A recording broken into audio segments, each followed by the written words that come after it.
We're gonna go over a little memoriam thing that I wrote, but suffice it to say that Richard was very involved in anything that he did, and the news of his passing, in a way, it made me happy because now we can appreciate, a lot of the stuff that he did, and let me tell you, it's an enormous amount of information, Jim. I was just telling you that between us, I believe for six years, there were almost 2,200 emails between us, going and coming. I made a backup the other day on this, so that it was an amazing amount of work that we put out. And hey, let's just go ahead and I'll do the screen share and take over, and maybe later we can check out some of the emails, it's well, I made you a host, and I want to hear all this stuff. You were talking about various figures and personalities and all the synergy that came together as we were approaching the 50th observance of the assassination. Exactly. And it's just amazing to go back and study these emails and look at the threads, and what was going on between everybody, and especially the wars. And that's exactly what, like I said, you called it on Veterans Today for many years. It was the JFK War, remember? And the Education Forum and McAdams and all these. The Eugenio you're talking about? No, I'm talking about the ones that were really serious researchers that got into a disagreement. Payne and McAdams, and who defended the lone nut theory thing and whatever, but in 2012, Jim brought these guys together, and decided to take them on. So let's read a little bit about that, and I'll just take the screen.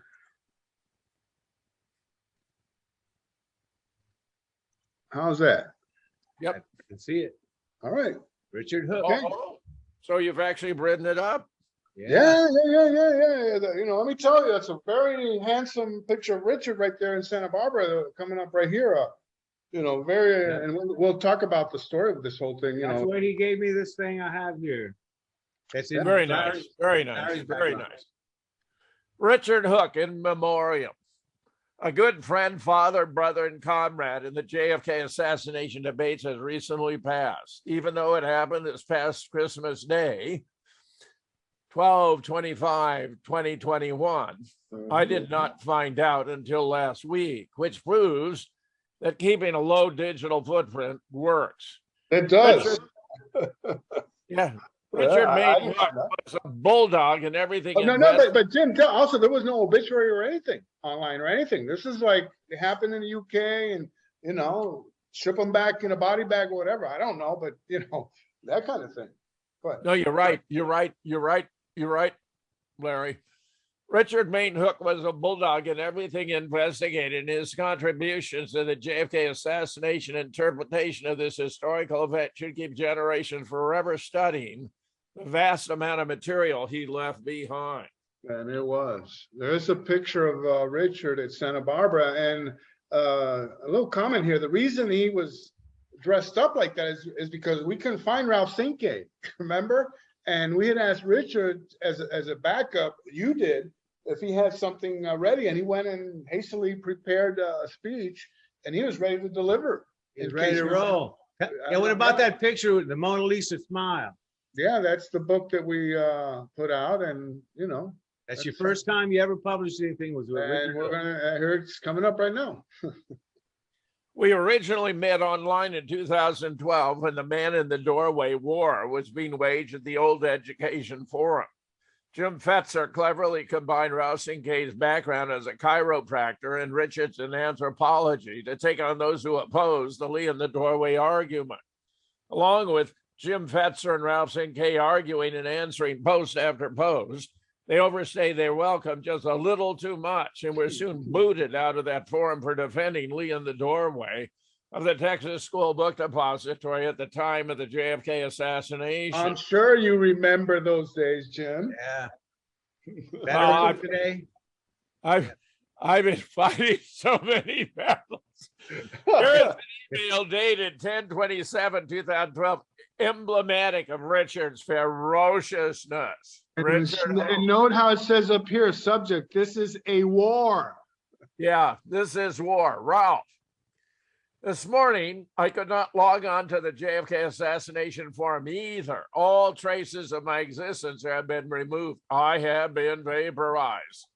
My last argument there was with Ron Caprio about freedom of speech and expression. It seems my collages have got these guys all bent out of shape. I told him, if I am wrong, what do you have to worry about? Apparently, they do not feel that is the case. Ralph, the difference between us and them is that we are actually trying to produce some results, make some progress on JFK, not just shuffle around the old arguments, which are apparently all Duncan McRae and his minions want to do. They want to stay in a state of denial.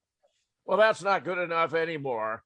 We want to know what the hell really happened that day, and we want to know now, Richard Hooke. Well, let me say, these are disinformation guys. Absolutely. Those who were opposing us were ops. I mean, what you guys were up against there was really amazing, Jim. You know, Spooks everywhere on a daily basis. You know, it was like reams and reams of communication. In fact, at the time, you couldn't get into the education forum. You know, they had already, you know, prevented anybody from signing on from the people that they already had. So I could only watch from afar, you know, what Jim, Ralph, and Richard, you know, were dealing with, you know, on the education forum in those days. It was a ferocious encounter, I agree. In 2012, they decided to found the Oswald Innocence Campaign. Actually, I think the original name was Project, with Richard Hooke. Yes, absolutely. Yeah, with Richard Hooke, Jim Fetzer, and Ralph Sinkay as the original founders of www.oswaldinnocent.com. Which is still viable these days. Yeah. Well, Ralph's done a very good job of managing it. I was the first, director or whatever. Yeah, well, that's mentioned now. Yeah, which attracted the top minds of the JFK assassination investigation of the time. First generation JFK legends, Vincent Salandria and Mark Lane, joined the movement and gave it a great deal of credibility, where the only mantra was that was required of its members was they agree it was Lee Oswald in the TSBD doorway, thereby rendering him completely innocent of the crime attributed to him. Let me tell you something. At the time, having, you know, with Vince and Mark, at the time alive, obviously, that was and that they were on our side, you know, it was indefensible, Jim and Gary, you know, what about, you know, how the other side, and obviously most of them limited hangouts, you know, were trying to disrupt this whole thing here, you know, that it wasn't Lee in the doorway. And then obviously with Richard's work coming up, and then, you know, the technology that followed, you know, we were able to nail it. So yeah, right there. Fetzer became the founding chairman. With Fetzer's encouragement, Richard and I went on to publish both our first book on JFK, The Man with a Mona Lisa Smile, in which I contributed preliminary versions of some of the chapters that would later be incorporated into my own book, The JFK Horseman. Richard's background in anthropology put him in a unique position to form and pass on opinions about the man in the book depository doorway, his distinct features, his attire, pose, etc. His 50 points of light collage was a de facto precursor of the digital forensic overlays presented by yours truly in 2015, 2016, that identified Lee as doorman and Billy Lovelady as black hole man. I mean, that was... Larry, talk about it. What he did was to find point after point of similarity between the man and the famous photograph taken by and following scientific Algens.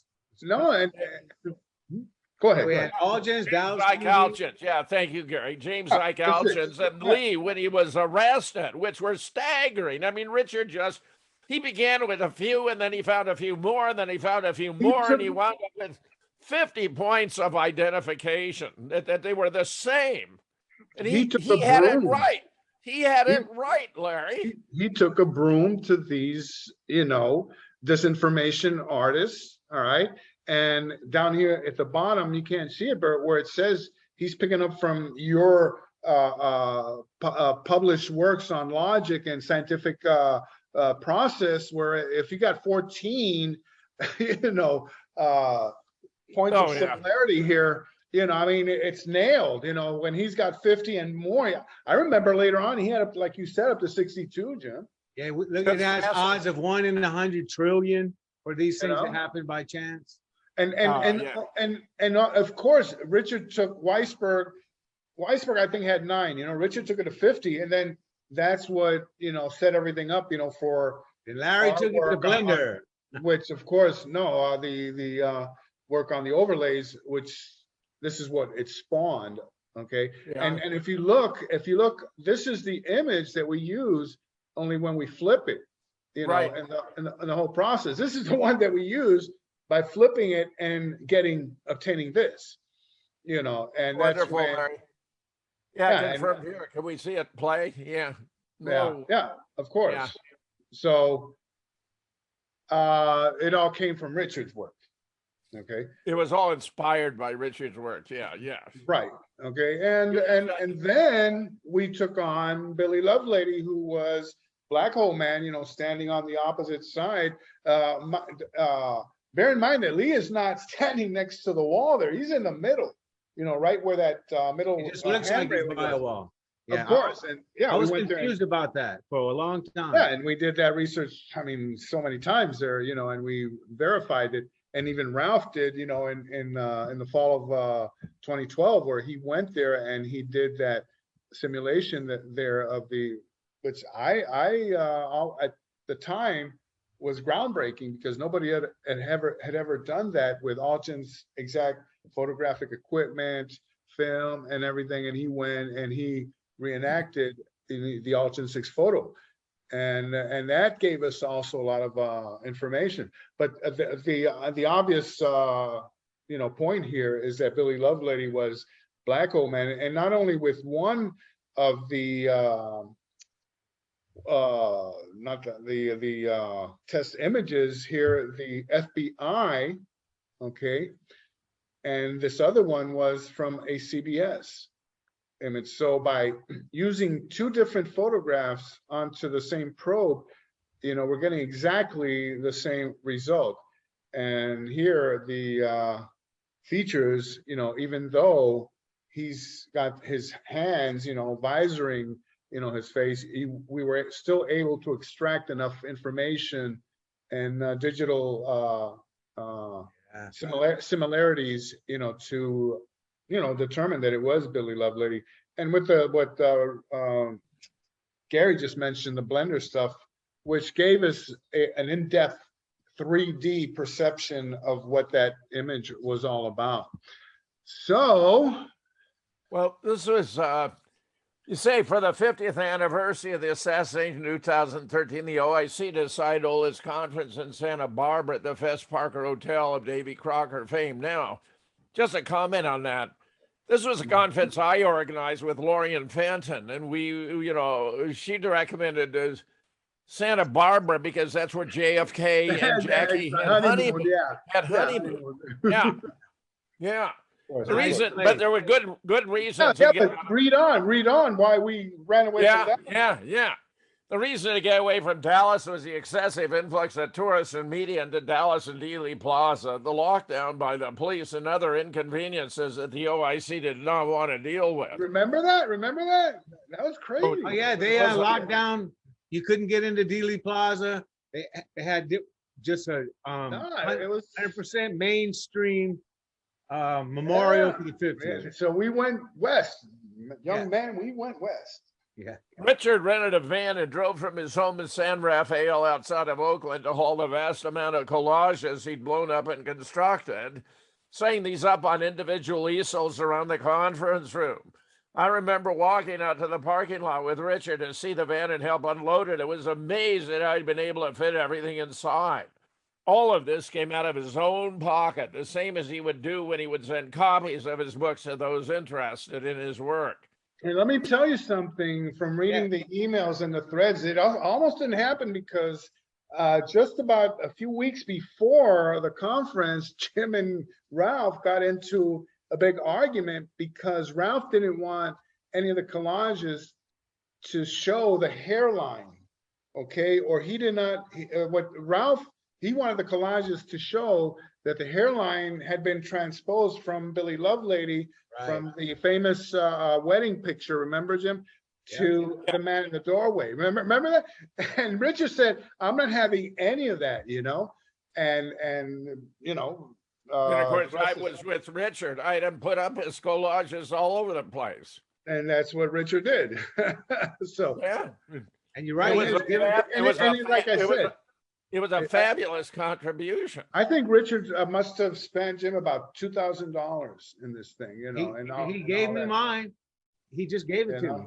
If you count, look at the amount, and then when I'm talking about that van, he had all this wood. The easels were nothing but, you know, I think 1x4s, you know, that he had stuck together, and he had to stick those in there without damaging, you know, the posters and everything. So a lot of credit, you know, to Richard for, you know, setting this up. And that's what really gave that conference room the air of you know, what it did. It did. It added so much to the atmosphere. I couldn't agree more.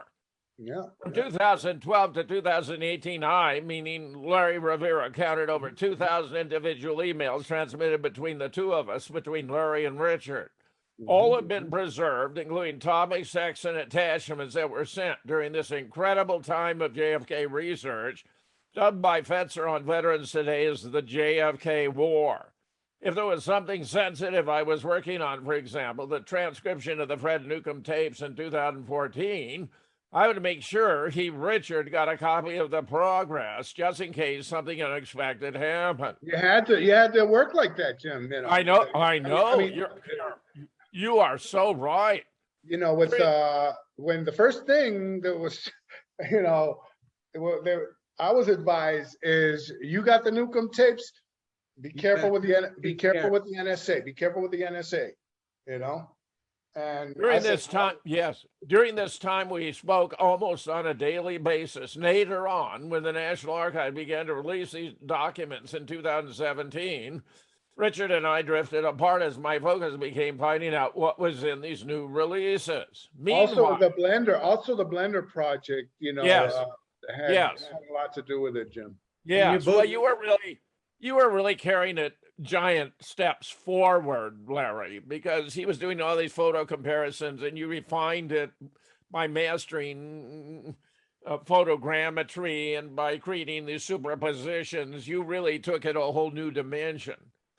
Richard fought most of his battles on Facebook, where he complained about being constantly harassed by Facebook monitors who thought some of his posts were too outlandish and violated content rules. What could Richard have done that violated content? Talking about the Rothschilds. Talking about the Rothschilds. You know? Unbelievable. Yeah, that's the earliest Facebook century. No, true. Let me tell you, that happened. Yeah. And Richard just used to laugh it off. He's I'm suspended for 30 days, you know. Yeah. He thought it was like after Sandy Hook and all that, but it was going way back to Facebook. Yeah. I remember once in 2013, he suspected someone was following him, even during his visits to the local Starbucks, where on a daily basis he enjoyed his coffee beverage of choice as he pored over JFK documents in his research. Richard was a huge coffee drinker. Having taken a picture of the individual, he went ahead and confronted him, much to the surprise and amusement of his gumshoe. Another time, he told me how he had tried unsuccessfully to get his material included in the library where his sons went to school, arguing that they were suppressing the true history of the JFK assassination. Moreover, at least one of his sons put tough questions about the assassination to his teachers based on what he had learned from his dad. In In 2000, yeah, pick it up, Larry, anytime you want to interject. Sure, no, and this is, of course, there in 2015. Richard, I was not speaking at Judy's conference in 2015, but she called me a couple of weeks before and she said, "Oh, come on, I wish if he could please show up, and be here with us." And I went ahead and booked the flight and, took off, and it just so happened that I ran to Richard there, and Richard and Marty Eicher, and we got together there at the in Dallas, and we went to Dealey Plaza later on, and I'm going to show you guys here. Yeah, no, this is terrific. This is something important because this is what we're going to talk about here is important because it is where Richard became involved directly with one of the witnesses of this whole JFK assassination thing and the framing of Lee Oswald. Yes. And where Richard would confront, and so, it's something that, had him a little upset there, but, for the Lancer conference, he showed up there lugging all of his wares and his research. So in 2015, Richard showed up in Dallas for the Lancer conference, lugging all of his wares and research. The conference organizer allowed him to set up right outside the conference room, not inside, mind you, but outside. Exactly.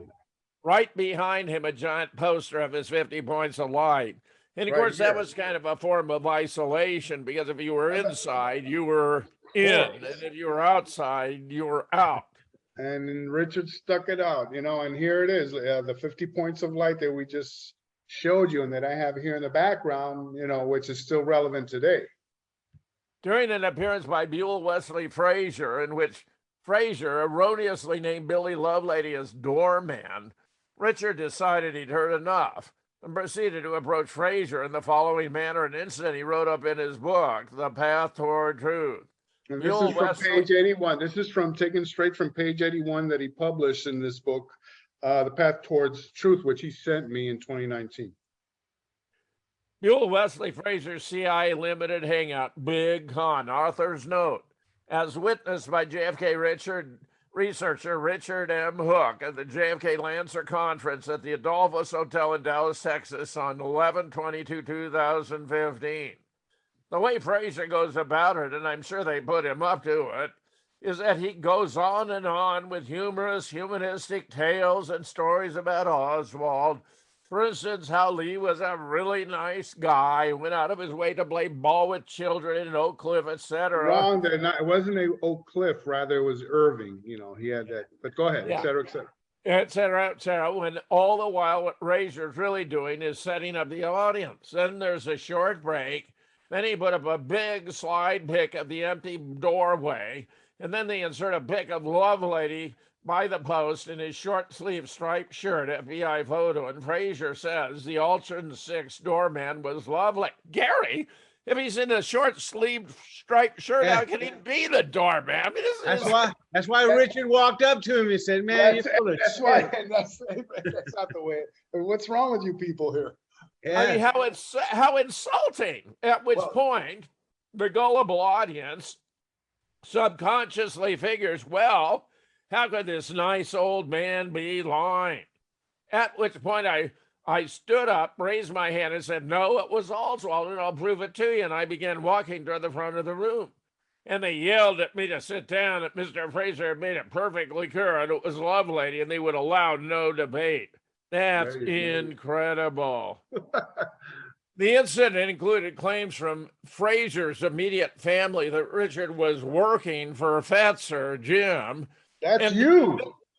Yeah. What does it mean he's working for me? And they're physical when one of them poked his finger in Richard's chest. Jesus. Working for Fetzer, that's very curious. If he's working for Fetzer, then he's seeking the truth, because that's what Fetzer does. That's why he gets thrown out. Needless to say, Richard was extremely distraught over the incident and retired to his room at the Adolphus and went straight from there to the airport after all activities were over. having heard about this from Richard himself, I offered to take him in and help him set up at Judith's conference, which I was attending myself. He refused, however. He was available at the Dealey Plaza at 12:30 p.m. Memorial, where I snapped these two photos, as he was in turn taking a photo of me taking pictures on the Zapruder pedestal. There he is. There he is. Well, and that's Love him. it. Love it. Love it. Love it. And that's the picture he's taking of Larry me. up there. And he said, taking that picture of you up here. And this is Marty Eichler, of course, our very good friend. He was standing as my bodyguard there, it appears, my Nice, Detroit nice. friend, So Richard, anyway, And my dear father, Mercedes, in Santa Barbara, November 2013. That conference really was wonderful, wasn't it? It was I mean, the best. It was the only conference with any enduring importance. After we got over, the technical glitch, it was almost an hour. I remember you were having a fit, Jim. Yeah. So let me. It all worked out. I made videos of them all, and they got thousands and thousands of views until we got. Larry, I think there was a little more there on your blog to finish. I wanted to share something, very, very important here. Two things, and one is Richard's, I guess, final letter to me. Like I said, are you recording at this moment? You got it. You got screen share. All right. Okay. So when he sent me a couple of his books there in 2019, after I had settled in Florida, and this came here Tuesday, September the 3rd, 2019. And at this time, he was already off, he'd already gone through the McKenzie thing. And I remember we had McKenzie on our show at one time, didn't we, Jim? Yeah, we did. We'd had him twice. And I guess that him and Richard, they had some kind of a falling out of sorts or whatever, But anyway, he started to collaborate with a woman by the name of Rachel White, I believe. Yeah. She's the one that sent you the communication. Later on, I found out that, and I'm so happy that he had fallen in love with this lady, and she was very interested in research and conspiracies and things like that. And apparently, from what I was able to gather from the Facebook page, they were very, very much in love. And I'm so happy for Richard, for something like that to happen after, a certain age, everybody, goes through all these things, So anyway, he wrote this letter here. And like I said, I had gone off to the Blender stuff and the new documents, which I'm still in the process, almost finished, with the new information, the new book and everything, which, as takes a lot of time. Books don't get written in a couple of days. It takes years. And and mentioning that, the amount of books that Richard put out, I think it must have been like 20 or 25 different books. He self-published. He self-published. By the way, he went and he financed everything that he wrote and he published, and the CDs and everything. So it's amazing. How was he able to earn the money to do that, Larry?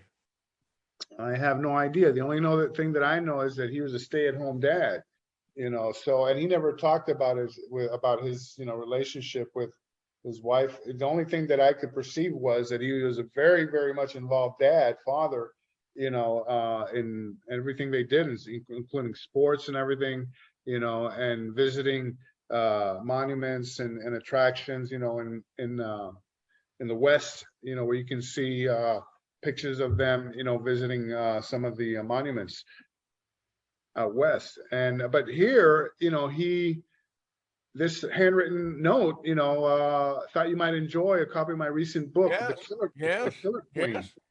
And The Killer Queen, that's when he started getting to the Jackie did it thing. And of course, Jim, that's one of the things that I tried to tell Richard, look, you cannot depend on the Zapruder film and what is shown in frames, what you might think that what you see, but it's not really, the Z film has been massively altered, you know, and if you try to focus, you know, on certain frames of the Z film, for example, his big theory here that they developed was that she had shot him through the lamb chop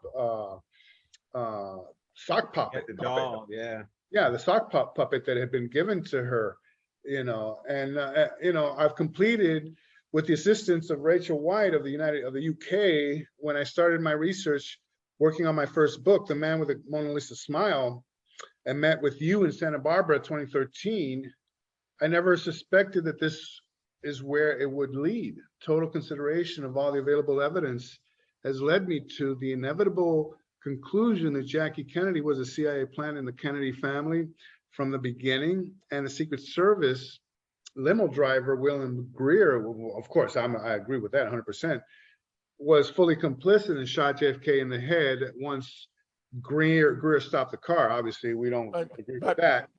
But we know that brains are blown out to the wrong side. So exactly, which I know, which so many times you brought that up, of course. And what shot would Jackie have fired? There's no place for a bullet to go, Larry. I mean, this is nutty. I'm wondering if this new woman, you know, came in to divert, to essentially discredit all of his previous work, which was so good in identifying Lee in the doorway. That's right. It's 180, isn't it? Jackie was a CIA and a Hitler was CIA and a Hitler. This is just about as dumb as anything anyone has ever said in their whole life. Rod McKenzie told me, David Morales told him that Jackie was in on it and a conspirator. And over time, I have become convinced that was the case. Hope you enjoyed this book. Your friend always, no matter what. Okay, emphasize no matter what. I'm going, okay, Richard. Okay, can you get this here? Do you get this here? This was the internet wars. Can you see this? Yeah. The internet wars in 2012, and this was when this thing was going back and forth, you know, and maybe you know, show you a little about how Richard started with you, Jim, in early May of 2012. Go up to the top so we see the top, and then we'll scroll down here. Yeah. JFK Jungle Cruise Journey into the Heart of Darkness. Okay, that's kind of a nice. That's kind of a nice. Yeah, that's a nice color. It's not much. Was the original? The original wasn't color; it was black and white. No, right? of course not. But Larry, go back. I want to look at that colorize a second. That's pretty fascinating.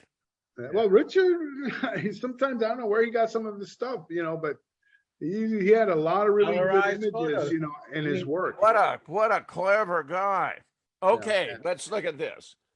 If it is e'er done, which needs the support of government, truth can stand by itself. Thomas Jefferson. A man does what he must in spite of personal consequences, in spite of obstacles and dangers. And this is the basis of all human morality. John F. Kennedy. In early May of 2012, I emailed the Honorable Professor James H. Fetzer, PhD, a copy of a research paper I had written. There were 2 Oswalds, bet the farm on it. You know, the professor might find the time to give it a quick read, possibly discern something of value. Professor Fetzer had one of his associates, Ralph Sinkay, read my paper. And Dr. Sinkay put in a few good words for me, saying, in my opinion, Richard has done some fine work assembling a chronology of events occurring on November 22nd, 1963, where Lee Harvey Oswald and his double were reportedly in 2 places at once. Ipso facto, Lee Harvey Oswald had a doppelganger. He later rescinded that idea, Jim. That's one thing that Richard was known to do, you know, as he would progress. He would. The email exchange introduced me to Professor Fetzer's inner circle of talent at JFK Research, including Ralph Sinkay, chiropractor, Claire Kuhn, right brain photo expert, voice of reason, grizzled old school veteran of JFK Research, Katie Ruckman, and of course a good professor, James H. Fetzer, McKnight Professor Emeritus at the University of Minnesota, myself, Richard Hooke, student of anthropology and former computer programmer. Famous South 9. Why don't we look at it just a sec, Larry, for orientation? Just to show it's a close-up of that section of the doorway that we've discussed so much. Ad nauseum. Yeah, famous Alchin 6 photo and inset of taken November 22nd, 1963 at 12:30. Professor Fetzer informed me that a debate was in progress on the Education Forum website where Ralph Sinkay had started a discussion thread. Ralph Sinkay on Lovelady and Oswald in the doorway. Ralph Sinkay, having been responsible for bringing the focus of JFK research back to the famous Alchin 6 photo showing President Kennedy shot in the backseat of the limousine while doorman Oswald Lovelady looked on from the front steps of the Texas School Book Depository. Dr. Sinkay, Claire Kuhn, and Jim Fetzer had postulated in their series of articles, JFK Special 1, 2, 3. There'd be about a dozen in the series. Yeah, I remember those. Yeah. I remember those. I mean, that was really the most I've ever written on any single subject ever. And it was the war, the JFK war on Veterans It Today. was. Oswald was in the doorway after all. That doorman with Oswald's posture and wearing Oswald's distinctive brown long-sleeved overshirt could have been none other than Lee Harvey Oswald, not Billy Lovelady, as the official Warren Commission position has contended for nearly 50 years.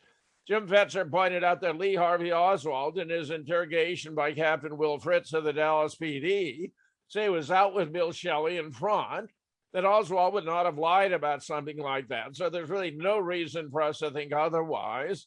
Billy Lovelady also testified to the FBI 3 months later that he'd been wearing a red and white vertically striped short sleeve shirt the day of the assassination, thereby eliminating any possibility of him, Lovelady, having... And 10 years later, 12 years later, we're sitting here and it is exactly the same argument, Jim and Gary, you know? Yeah. I mean, you cannot refute any of this.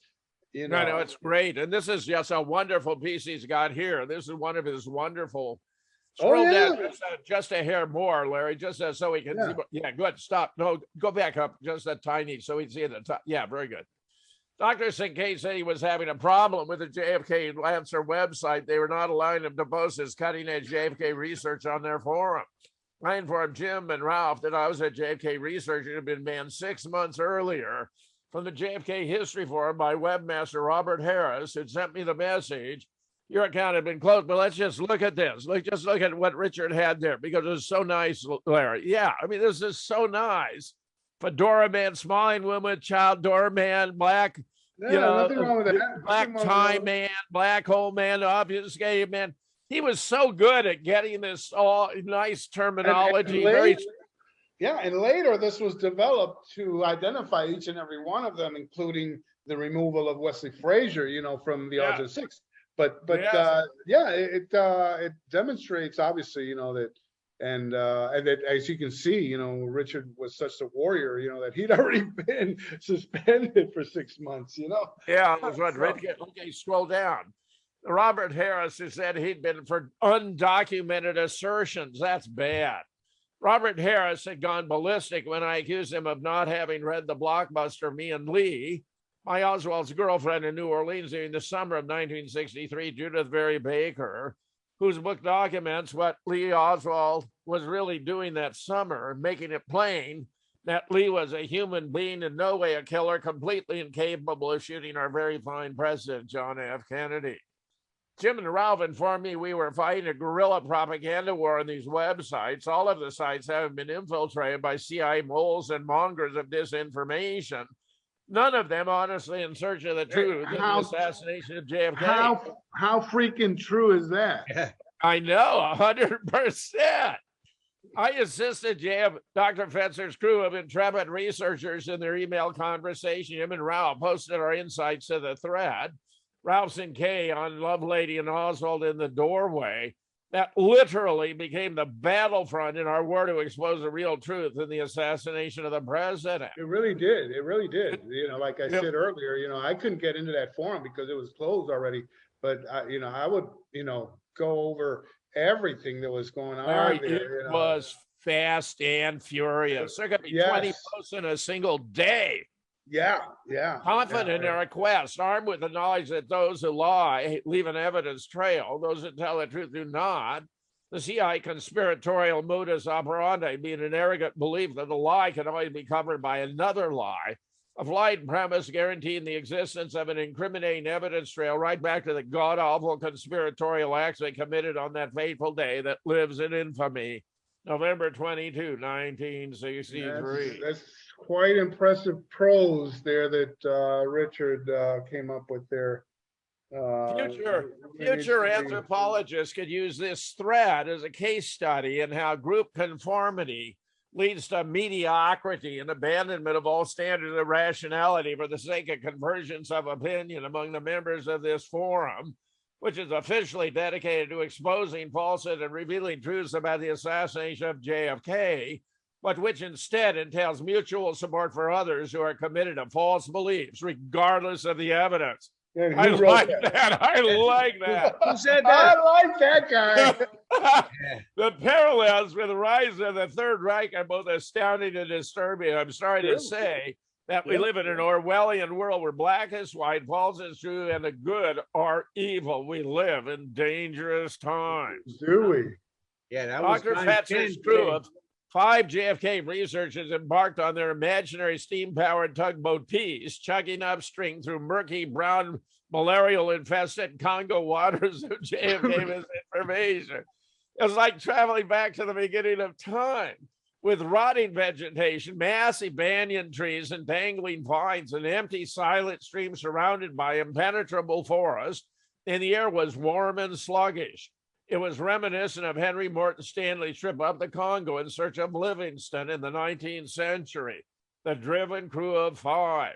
The honorable professor, the good doctor, the right-brained female voice of reason, the grizzled JFK veteran, and the unemployed anthropologist carried on bravely around blind turns into the heart of darkness, avoiding slings and arrows, pygmy poison darts, a hail of spears, threats of venomous shells, the snapping jaws of retired prosecutorial government apologists, constantly weathering the education foreign pit of vipers, a world of JFK lore where web super members must lie prostrate before other super members be trampled upon and swear obedience, otherwise facing instant condemnation and certain death.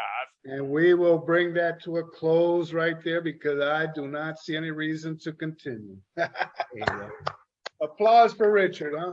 Yeah. Oh, yeah. Oh, we just got a little bit of sand left anyway. You know, all right. That was he was a very good writer, Jim. You know, like I mentioned, his writing was outstanding. You know, some of the stuff later on, obviously, you know, but you know, he really defended that man in the doorway thing, you know, and that's why later on, you know, I gave him all the credit. You know, I mean, this thing here that he did on the 50 Points of Light, you know, it's still relevant today, you know. Yeah, Larry, step away. Yeah. Whenever we end yeah, there you go. Now anyone can stop and pause right there and read all 50 of Richard Hooke's Points of Light. There's only one small thing that I found there. I mean, it was so insignificant, it really didn't really matter. But he was always insisting on a thumb tug here of the T-shirt when that thing really happened, you know, in the Texas theater when they beat the crap out of him, you know, and they pulled. No, he was right about that too, Larry. Oswald did. He had colleagues who said that he did. He always tugged at his T-shirt. That wasn't just from the fight. That was a habit he had of tugging. So I do that all the time. I think everything Richard had to say about the man in the doorway was spot on. I never found a flaw in it. The 50 Points of Light, of course, you know, the way he isolated everything and numbered everything from 1 to 50, you know, there. You know, but I'll tell you that one quote from me toward the end there captured it exactly. That was what was going on that scene. That forum. Oh yeah. Is that what you meant when you were saying 9 out of 10 JFK researchers are working the other side of it? Gary, you have no idea how many I've outed. I probably had 20 or 30 blogs outing 20 or 30 different individuals and groups who were covering up on JFK. Yeah. I mean, But it's like- I only put a tiny little sample of it in my book, Who, How, Why. I mean, I had a shit pot full of that stuff. I was the only one who was out there outing them, but I was outing them right and left, right up to Josiah Thompson and Robert Groden. Yeah, no, I was gonna say in that education from there at the time, it was you three guys, and they could not handle, the firepower that you three at the same time brought to the discussions, because there was always one backing up the other, That was good. It was very good. It was real bona fide intellectual engagement, except they were playing dirty. They were dishonest because they were ops and shills. I mean, so yeah, but it was fascinating. It was a firefight. Right, but wasn't it easy? It was hand-to-hand combat, Larry. I know, but wasn't it easy to knock them off because 9 out of 10 were ones. So if you just hit almost any one, you were bound to get one. Yeah. Well, Richard was wonderful. That was a golden age. That was really fascinating. That education forum meant something in those days, man. We were really fighting it out. It was a JFK war. And I mean, once you recognize that Lee was in the doorway, I mean, the whole thing just falls apart, and you realize how massively the government was corrupt and whitewashing with the Warren Report and everything else. Then leads back to Lyndon, and then you've got the big picture. You can look far and wide for JFK research, and they will not touch Lee in the doorway. And that's that debate is over. That was pathetic. Yeah, that's a done deal. I mean, I take it for granted, man. I mean, if you're watching the new JFK show, hell yeah, this is old stuff to us. But a lot of people need to come around to this, including mainstream. They have Oswald documentaries all the time, and they'll never come anywhere around that. But Larry, it was that last week you learned of Richard's death was very emotional, but that it led to this. I congratulate you. This is wonderful. I'm so appreciative of what you put together for tonight. Let me tell you, going through like I said, you're talking about more than almost 2,200 different emails that I have extracted, and there's a lot of these emails contain attachments that I never even downloaded, and I never even saved, because for one reason or the other. But let me tell you, the guy put out a lot of really good work, like we mentioned, later on, whatever happened there, I think one of the books that really influenced Richard, I remember, was The Men on the Sixth Floor, the one about the Ruth Ann Martinez and Lloyd Factor, and that kind of thing. And then the Mackenzie thing, and he got to meet Mackenzie, and then from there on, he just went a different path, like I said, I was interested more in, the new documents and the blender stuff, and then the hurricanes came, so we lost touch, and but he kept sending me stuff, like you saw the letter, and a couple more books, at least I don't know if they're the final 2 books, but the one that the title is The Killer Queen. Yeah, and it's really sad. I mean, that the guy was so brilliant. I think there's got to be more to this story. I mean, that's really, I agree with that. There's just something not right here. I didn't want to be the first to say it, but you guys are 100% right. Yeah. All right, we'll just leave it at that. This is JFK number 272. This has been in memory of Richard Hooke. We'll see you next week. Very good man, brilliant guy. Let me tell you, nobody knew Richard like we knew him, and like I said, those emails, are just, I mean, and even other things, we used to talk about sports, we used to talk about things, that were not related, to JFK, but when I started to look at the incredible amount, and let me just take a screenshot, just show you, we're not gonna I've got to give it back to you, Gary. Stop recording. Give me a second. Yeah, I'm giving it back to you. Go ahead. There you go. Okay, yeah, you guys got to see this. I mean, go ahead and stop recording, though, Jim. I'm still recording. Yeah. No, we want to record.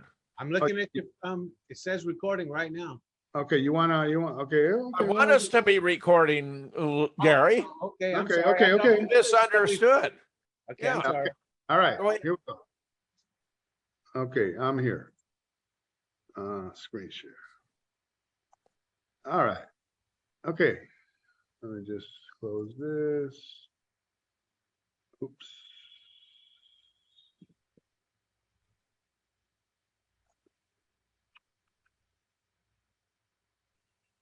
Here we go. All right, can you guys see this? Yeah. Up and down? Let me get this out of the way. And to the far right is the date. Right, of course. Okay, so we're gonna start this one off right here.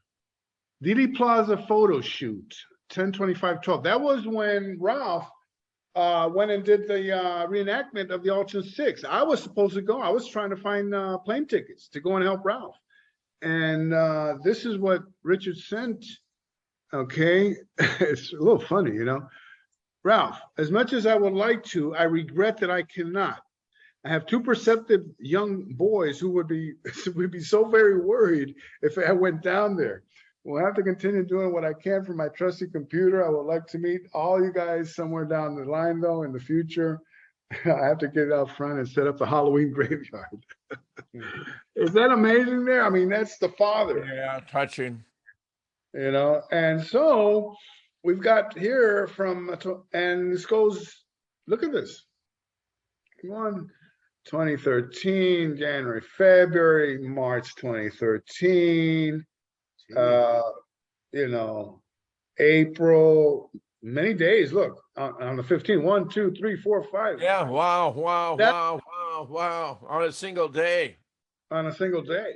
All right. I mean, this is what I'm talking about here, you know, and everything there, Milpitas conference. You guys were talking about that in 2013. This is what real JFK research looks like. That's right. That's right. I mean, and everything that we worked on, that we, you know, like I said, you know, and here's July, here's August, and like, I mean, on and on.